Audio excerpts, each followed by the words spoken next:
Shalom kepada jemaat GBP Taman Firdaus dimanapun engkau berada. Saya harap semua keadaan sehat walafiat karena pemeliharaan, pelindungan, penyertaan Tuhan nyata dalam kehidupan kita. Kepada teman-temanku yang ada di Bandung Alena Tennis Group, Shalom. Kepada teman-temanku yang di seluruh Indonesia, Shalom. Saat ini saya ingin sharing mengenai satu topik. Rahasia bagaimana Tuhan menyertai kita selama-lamanya. Rahasia bagaimana Tuhan menyertai kita selama-lamanya. Terambil di Matius 28 ayat 19 dan 20. Saya akan bacakan. Pergilah, jadikanlah mereka muridku. Baptislah mereka di dalam nama Bapa, Anak, dan Roh Kudus. Ajarlah mereka seperti yang kuajarkan kepadamu. Aku akan menyertai engkau selama-lamanya. Walah, puji Tuhan. Jadi ada 4 poin. Bagaimana Tuhan akan menyertai kita selama-lamanya. Yang pertama adalah pergilah. Artinya bahwa kita tidak diam. Kita melakukan sesuatu dalam kehidupan kita. Kita berbuat sesuatu dalam kehidupan kita. Kita berbuat action di dalam kehidupan kita. Kita membuat rencana kehidupan kita. Jadi kita tidak diam, tidak statis. Jadi kita pergi. Pergi untuk apa? Saudara pergi untuk bekerja. Pergi untuk berdagang, pergi untuk belajar, pergi, harus kita pergi. Tanpa action kita, saudara tidak akan melihat bahwa Tuhan akan menyertai saudara. Begitu juga iman, saudara. Tanpa action, iman tanpa perbuatan adalah mati. Betul? Iman tanpa perbuatan mati. Yakobus 2 ayat 26 mengatakan, tubuh tanpa roh mati. Iman tanpa perbuatan, ya mati, saudara. Maka perlu action di dalam kehidupan kita. Di sini nyata kita pergi untuk apa? Untuk memberitakan. Beritakan apa? Kabar baik. Kepada siapa? Kepada siapapun juga. Kabar baik. Apa itu kabar baik? Bahasa Inggrisnya good news. Ya kan? Good news. Harus disebarkan, disiarkan, digembar-gemborkan. Itu. Saudara bisa menggembar-gemborkan. Mengenai apa? Mengenai Yesus datang ke dunia ini untuk menyelamatkan. Matius 1 ayat 21 mengatakan, dia melahirkan anak laki-laki yang diberi nama Yesus Kristus yang akan menyelamatkan umatnya dari dosa. Siapa itu? Yesus Kristus. Ini yang harus diberitakan. Kabar baik bahwa ada penyelamat kita yang perantar kita kepada Allah sendiri. Supaya dosa kita dapat diampuni. Penting sekali kabar berita ini adalah kabar baik, saudara. Keduanya, Matius 3 ayat 2 mengatakan, Yohanes berbicara, bertobatlah, kerajaan surga sudah dekat. Yesus pun berbicara, Matius 4 ayat 17, bertobatlah, sebab kerajaan surga sudah dekat. Jadi tadi memberitakan kelahiran Tuhan Yesus sebagai juru selamat kita. Kita ini juga keduanya memberitakan kerajaan surga, hidup yang kekal. Jadi kita mati kemana sebetulnya? Kita harus tahu kita mati ini kemana sebetulnya. Paulus memberitakan kabar baiknya adalah apa? Penguburan, kematian, dan kebangkitan. Itu yang diberitakan oleh Paulus kemana-mana. Di Matius 5 ayat 16 mengatakan, hendaklah terangmu bercahaya di depan orang. Sehingga mereka yang melihat perbuatan baikmu, perbuatan baikmu memuliakan Allah. Jadi perbuatan baik adalah good news, saudara. Selain tadi yang kita bicarakan bahwa Yesus Kristus menjadi juru selamat kita, perantara kita dengan Tuhan. Kedua, hidup kerajaan surga, hidup yang kekal. Ketiga, kita ini berbuat baik sehingga mereka melihat perbuatan baik kita, mereka memuliakan Tuhan. Betul, saudara? Saudara bisa berbuat baik. Efesus 2 ayat 10 mengatakan, kamu adalah buatan Allah yang diciptakan oleh Allah, oleh Tuhan Yesus Kristus,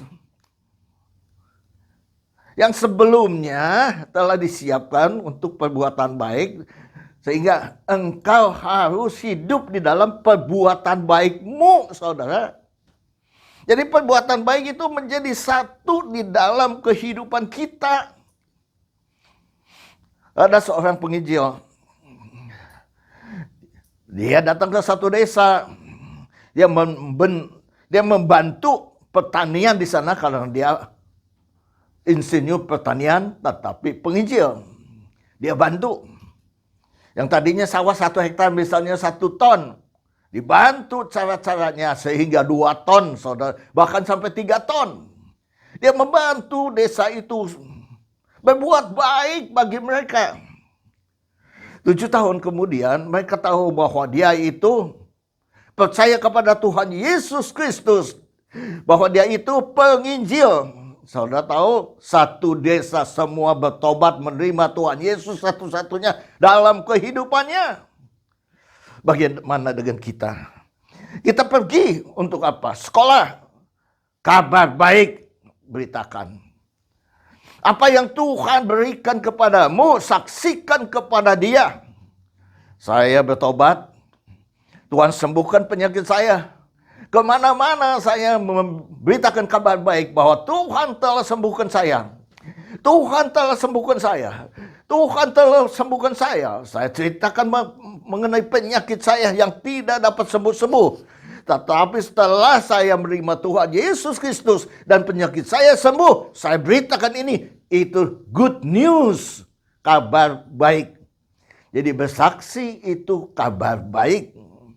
Maka itu saudara bersaksi apa yang Tuhan telah kerjakan dalam kehidupanmu, engkau bersaksi kepada mereka.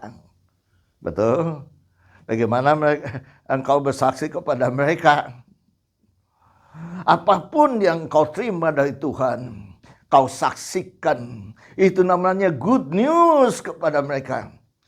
Saudara, kalau bukan penginjil, saudara tidak mungkin bisa tahan. Karena penginjil itu udah siap, saudara. Untuk mati untuk penginjil itu udah siap. Pergilah, jadikanlah semua muridku. Jadi bukan 1 muridku, 100 muridku, semua. Karena begitu besar, Yohanes 3 ayat 16, karena begitu besar kasih Allah akan dunia ini, maka diberikan anak, sehingga diberikan anaknya yang tunggal, dan siapa yang percaya kepadanya tidak binasa, melainkan boleh hidup yang kekal. Kepada dunia. Dunia itu seluruh bangsa. Beritakan ini ke seluruh bangsa. Sehingga mereka mengetahui ada apa. Ada juru selamat yang bisa menyelamatkan. Yang bisa mengampuni dosa kita. Ada apa? Ada hidup yang kekal. Kerajaan surga akan datang. Kerajaan surga sudah dekat. Beritakan itu.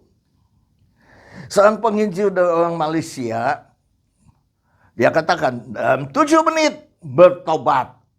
Dalam 7 menit menerima Tuhan Yesus satu-satunya dalam kehidupannya. Saya bilang gimana bisa 7 menit? Dia katakan begini. Bahwa saya memberitakan kepada mereka bahwa setelah mati kita kemana? Dia ceritakan Dalam firman Tuhan, setelah mati kita orang percaya masuk surga. Kalau orang tidak percaya tidak masuk surga. Jadi percayalah. Dia buktinya gimana? Dia bilang tidak bisa dibuktikan asal percaya saja walaupun tidak melihat kau percaya. Apa ruginya kamu menerima Tuhan Yesus dan percaya, kata dia. Kalau tidak ada, kau juga mati juga.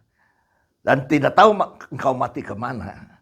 Tapi 50% kalau engkau percaya, begitu orang-orang di dunia ini, 50% sudah menjadi orang percaya. Ada 50% pengharapan bahwa engkau masuk surga. Tidak ada ruginya untuk menerima Tuhan Yesus satu-satunya dalam kehidupan kita. Akhirnya dia, orang yang diberitakan firman Tuhan, menerima Tuhan. Uncuan bosi pun. Kenapa? Untung tidak ada ruginya. Dia akan katakan 7 menit. Orang percaya kepada Yesus, menerima Tuhan Yesus. Luar biasa enggak? Pergilah. Beritakanlah kepada semua bangsa. Jadi semua orang harus memberitakan, harus mendengar bahwa kabar baik ini kepada siapa. Maka itu kita ke sekolahan. Teman-teman kita beritakan bahwa kabar baik ini. Kita di pabrik kerja. Kita beritakan kabar baik kepada mereka semuanya. Kita di kantor. Kita beritakan kabar baik kepada mereka semuanya.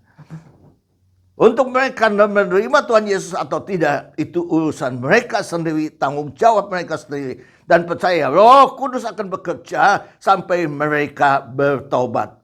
Yang bekerja siapa? Roh Kudus. Bukan kamu. Roh Kudus yang bekerja. Sehingga semua orang mendengarkan firman Tuhan. Yaitu semua bangsa.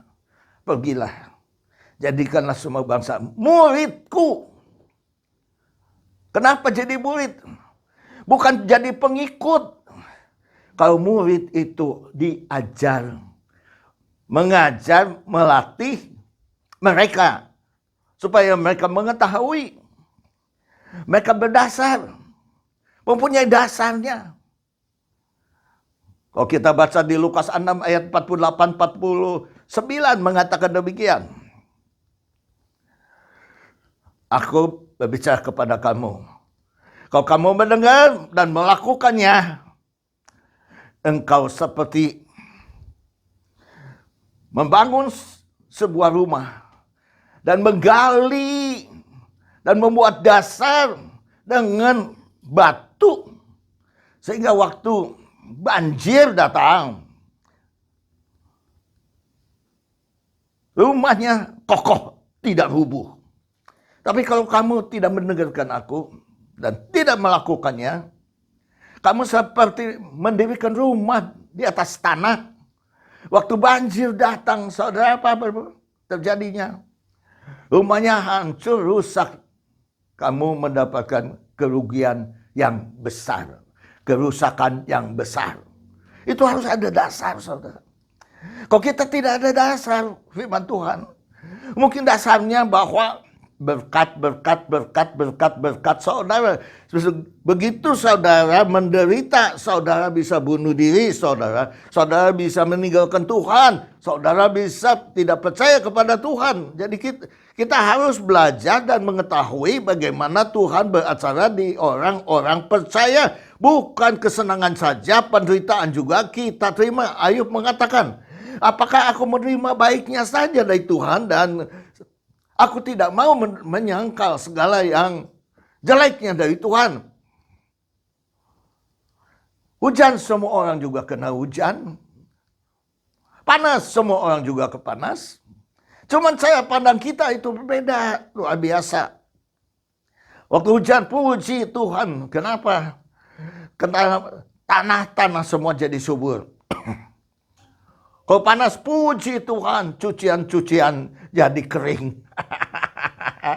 Semua baik, hujan baik, panas pun baik, dia ambil hikmahnya. Itulah kita mengikuti Tuhan.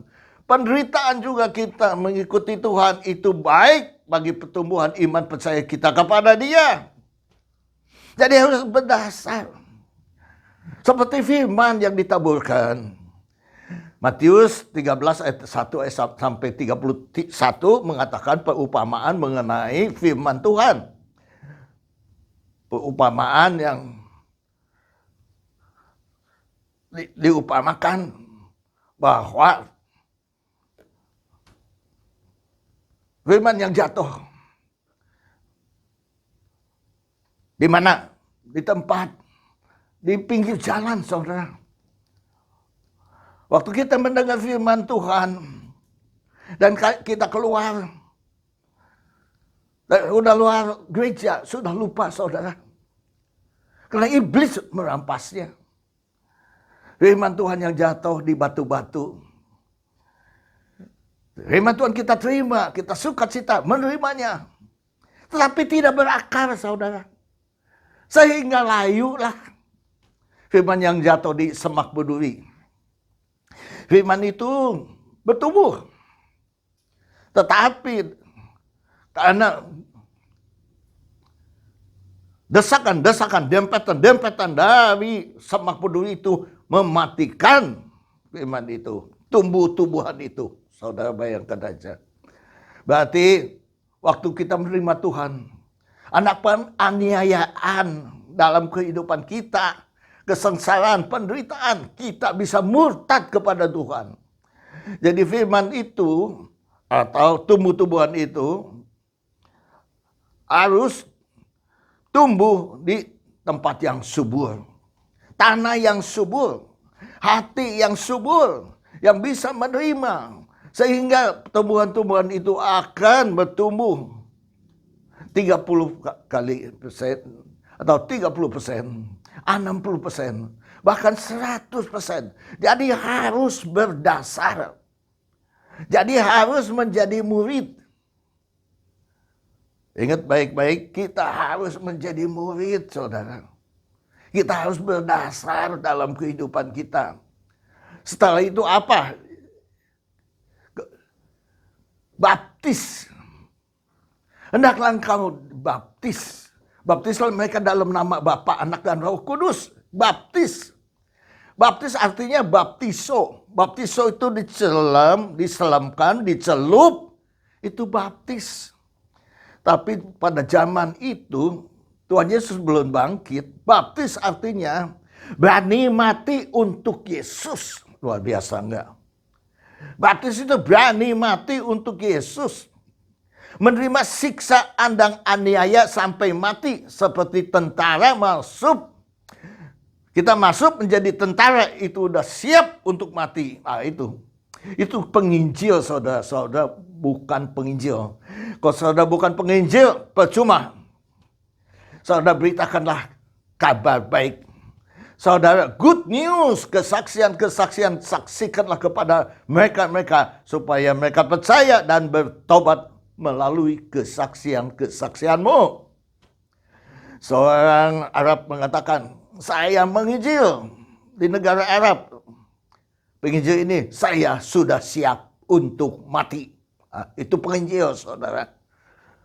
Baptis itu sama dengan bahwa kita dibersihkan dari apa? Dari dosa-dosa kita. Dosa warisan, dosa perbuatan. Sampai saat itu dibaptis, dibersihkan. Dibaptis. Dibersihkan. Tapi ada artinya. Ada arti lainnya. Bahwa bukan saja dibaptis, saudara. Diselam. Tapi dia itu dicuci, saudara. Mencuci kayak kita mandi, mencuci badan. Seperti kita cuci tangan, membersihkan. Supaya tubuh kita ini bersih. Baptiso. Ajarlah mereka. Seperti yang kuajarkan kepada mereka. Ada ayat Markus 16 ayat 16 mengatakan, Mereka yang dibaptis diselamatkan. Mereka yang tidak dibaptis, mereka akan dihukum. Bayangkan aja. Ajarlah mereka seperti yang kuajarkan kepadamu. Apa yang kita harus ajarkan? Bahwa apa yang kita terima dari Tuhan Yesus, apa yang kita diajarkan waktu dimuridkan. Misalnya, kasihlah Allah dengan segenap hati, segenap jiwa, segenap kekuatan, segenap akal budimu. Kasihlah sesamamu seperti engkau mengasihi dirimu sendiri.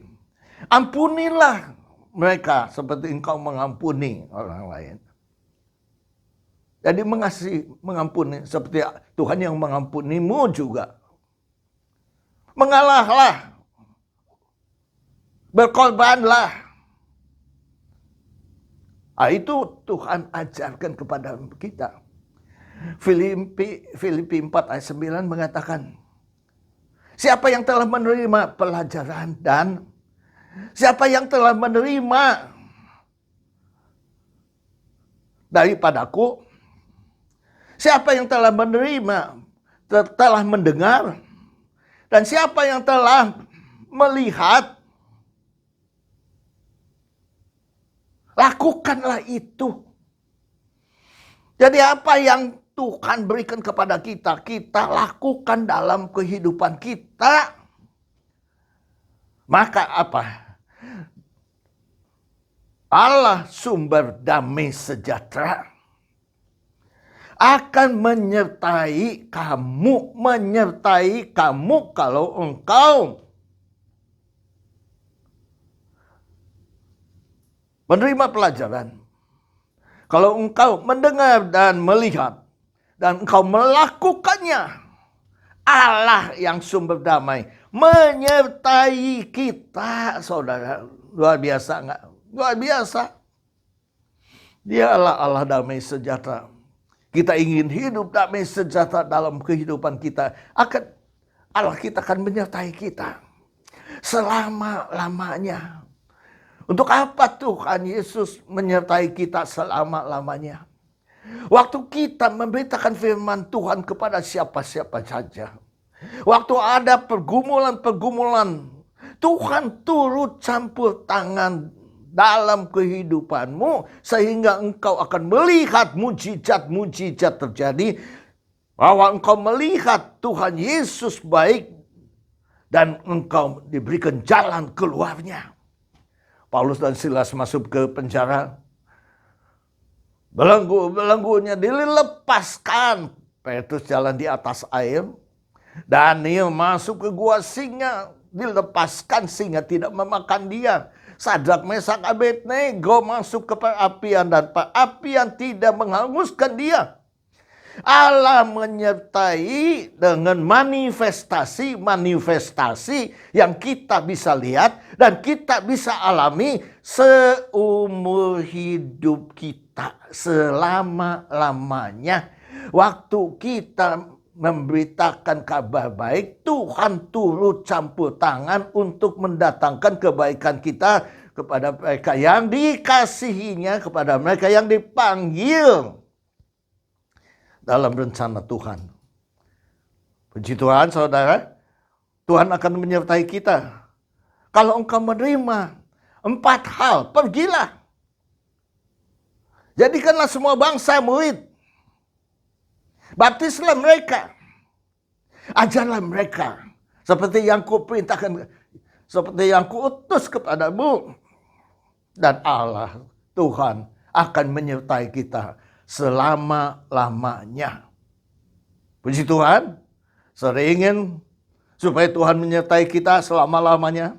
Bersaksilah. Dimanapun engkau berada, engkau bersaksi.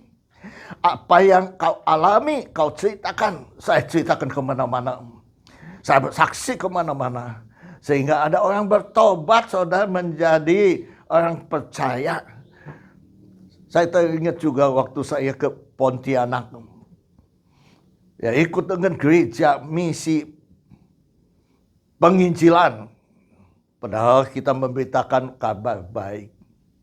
Ada yang sakit, waktu itu pagi-pagi sebelum kita ibadah, ada ibu-ibu datang membawa bayi, katanya, tolong anak saya panas sekali.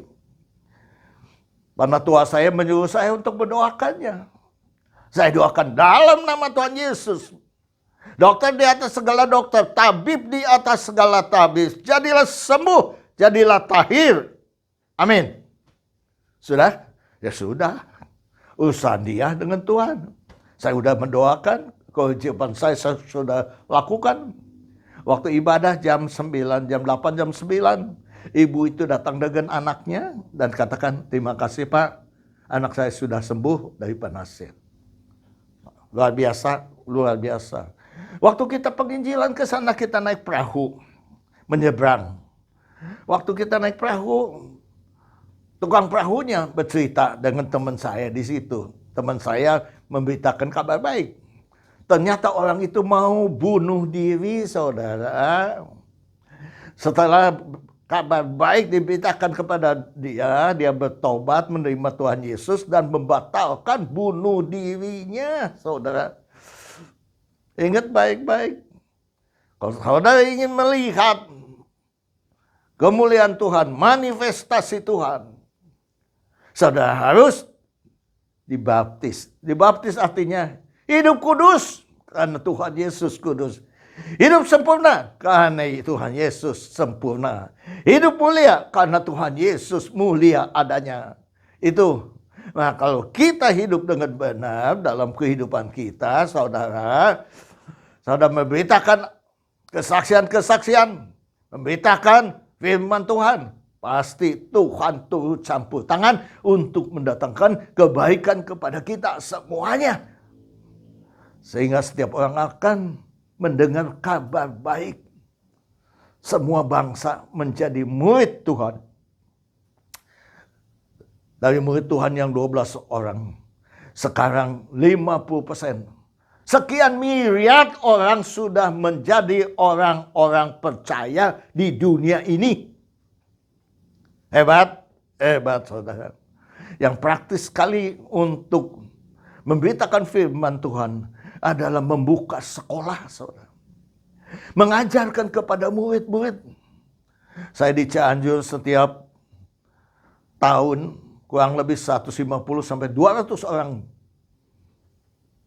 lulus. Dan mereka pergi pelayanan. Dan sampai saat ini angkatan 40, mungkin 40 lebih.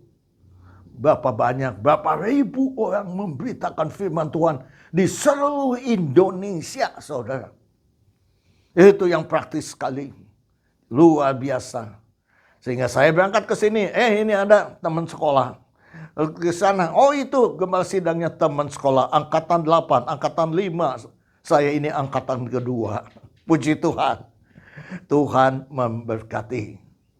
Terus memberitakan kabar baik. Terus menceritakan apa yang kau alami. Terus dalam kehidupan kita, ketika kita masih bernapas, ceritakanlah pekerjaan Tuhan yang mulia, yang dahsyat, yang ajaib. Sehingga mereka menerima Tuhan Yesus satu-satunya dalam kehidupan mereka. Amin. Tuhan memberkati. Saya akan berdoa. Bapa Surgawi, Bapa yang kami kenal di dalam nama Tuhan Yesus. Kami percaya firman yang ditaburkan tidak pernah kembali sia-sia. Dia akan berakar, bertumbuh dan berbuah. Sehingga sungguh akan melihat Tuhan. Bahwa buah-buahnya lebat dalam nama Tuhan Yesus. Terima kasih Bapa, kami meteraikan dalam firman Tuhan dalam hati nurani kami. Di dalam nama Tuhan Yesus. Kami serahkan semuanya hanya di tangan kuasa pimpinan-Mu. Hanya dalam nama Tuhan Yesus kami telah berdoa dan mengucapkan syukur. Pada saat ini kita akan perjamuan kudus seperti biasanya. Sebulan sekali kita mengadakan perjamuan kudus. Siapkanlah roti. Angkatlah roti ini tinggi. 1 Korintus 11 ayat 23 sampai 26 mengatakan demikian. Sebab apa yang telah kuteruskan kepadamu telah aku terima dari Tuhan Yesus. Yaitu bahwa Tuhan Yesus pada malam waktu ia diserahkan mengambil roti. Dan setelah itu ia mengucapkan syukur atasnya. Ia memecah-mecahkannya dan berkata, inilah tubuhku yang diserahkan bagi kamu semua.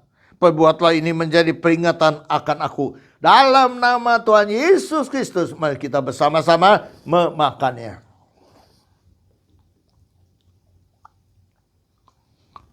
Angkatlah cawan ini tinggi-tinggi. Demikianlah juga ia mengambil cawan sesudah makan, lalu berkata, cawan ini adalah perjanjian baru yang dimeteraikan oleh darahku. Perbuatlah ini setiap kali kamu meminumnya menjadi peringatan akan aku. Dalam nama Tuhan Yesus Kristus. Sebab setiap kali kamu makan roti ini dan minum cawan ini, kamu memberitakan kematian Tuhan sampai ia datang untuk kedua kalinya. Hanya dalam nama Tuhan Yesus kami telah berdoa dan mengucapkan syukur. Haleluya. Mari bersama-sama meminumnya. Ucapkan syukur dan terima kasih dengan bahasa kita masing-masing. Terima kasih Tuhan untuk kebaikan-Mu, untuk pemeliharaanmu, untuk perlindungan-Mu, untuk penyertaan-Mu Tuhan. Sampai saat ini kami ada sebagaimana kami ada karena kasih, karunia, anugerah yang Kau berikan kepada kami. Terima kasih Bapa. Misalkan kehidupan kami hanya di dalam pimpinan-Mu. Hanya dalam nama Tuhan Yesus kami telah berdoa dan ucapkan syukur. Kepada yang mau didoakan, taruhlah kedua belah tanganmu di dadamu dan saya akan berdoa. Bapa Surgawi, Bapa kami yang di dalam nama Tuhan Yesus Kristus, firman-Mu mengatakan, 2-3 orang berkumpul, Engkau hadir, kuasa-Mu hadir, mujizat-Mu hadir, kedahsyatan-Mu hadir. Mereka yang melihat tayangan ini Tuhan, kalau mereka sakit, apapun penyakitnya Tuhan, darah tinggi, kolesterol, ginjal, asam urat, sakit pinggang, apapun juga Tuhan jamah mereka. Bila-bila menyembuhkan dengan sempurna, jadilah sembuh, jadilah tahir. Kepada mereka yang membutuhkan pertolongan-Mu karena ekonomi, usaha, pekerjaan, dalam nama Tuhan Yesus, Tuhan buka jalan bagi mereka. Buka pekerjaan, usaha bagi mereka. Sehingga mereka dengan pendapatan yang dari Tuhan sendiri, mereka mencukupi kehidupan mereka. Mereka dapat memuliakan Engkau dalam nama Tuhan Yesus. Dengan iman dan percaya mereka telah menerimanya dalam nama Tuhan Yesus. Terima kasih Bapa. Dengan iman percaya kami serahkan semuanya hanya di tangan kuasa pimpinan-Mu. Kita akan menutup tayangan ini, angkatlah kedua belah tangan-Mu. Terima kasih Bapa untuk firman yang Kau telah taburkan. Firman Tuhan akan bertumbuh dan berbuah dalam kehidupan kami. Terima kasih Bapa. Kami serahkan kehidupan kami di dalam pimpinan-Mu. Hanya dalam nama Tuhan Yesus. Terimalah berkat anugerah dari El Bapa, damai sejahtera dari Yesus Kristus, persekutuan persatuan penghiburan dari Roh Kudus, yang menghibur dan mempersatukan umat-Mu di dunia ini sekarang dan sampai selama-lamanya. Hanya di dalam satu nama, nama di atas segala nama, penguasa langit dan bumi dengan seisinya, namanya Tuhan Yesus Kristus. Kami telah berdoa dan mengucapkan syukur. Haleluya. Amin. Tuhan memberkati.